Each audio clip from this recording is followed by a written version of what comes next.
Have you ever felt like people only look for you when they are in trouble?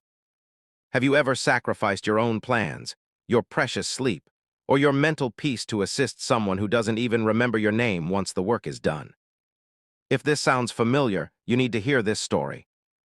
Often, life teaches us its most valuable lessons through the very people we prioritize over ourselves.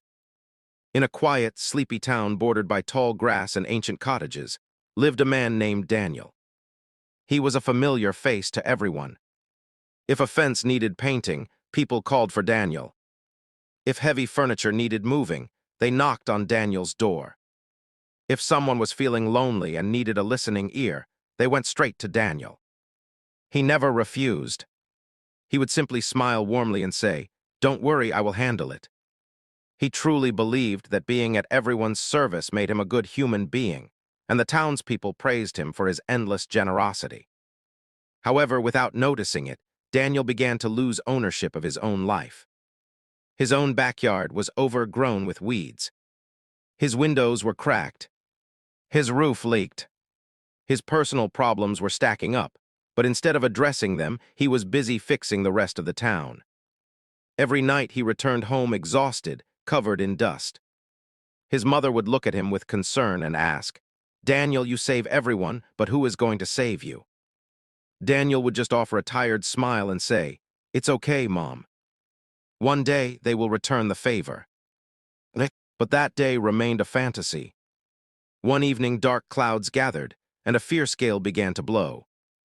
The villagers scrambled to secure their homes and patio furniture before the storm broke. Daniel rushed out too, but not for himself. He ran to assist his neighbor, Oliver, whose expensive tools were scattered on the lawn. They worked frantically, covering machines and dragging items into the shed. But back at Daniel's house, his own garden furniture was exposed. His saplings were unprotected, and his storage bins were open. When the storm finally struck, rain lashed down violently. By the time Daniel trudged home, his garden was destroyed. He sat on his wet porch, rain dripping from his nose, staring at the mud and debris that was once his sanctuary. His mother gently placed a towel over him and whispered, "Daniel, today you protected everyone's world, but you let your own be destroyed." He didn't speak, but something inside him finally shattered. The next morning, feeling drained and lost, he walked to the riverbank to visit Mr. Harris, a retired schoolteacher known for his wisdom. Daniel sat on the grass and confessed, "Sir, I don't know where I am going wrong. I give everything I have to others, yet I feel hollow. I am tired of people. Why does my kindness feel like a punishment?" Mr. Harris gazed at the flowing water and said, "Daniel, look at this river. It provides water for the crops, the animals, and the trees. But if the river loses its banks and flows without direction, what happens?" "It becomes a flood," Daniel answered. "It ruins everything." "Precisely, Mr. Harris nodded. "Generosity without boundaries is self-destruction. You are kind, but you lack limits. You run for others, but stand still for yourself. You fear that saying no is wrong, but sometimes saying no is the highest form of self-respect." Mr. Harris continued, "For the next 7 days, do not answer yes immediately. When asked for a favor, pause. Ask yourself, will this hurt me? Will I lose the energy I need for my own life? If the answer is yes, then tell them, not today. Try it."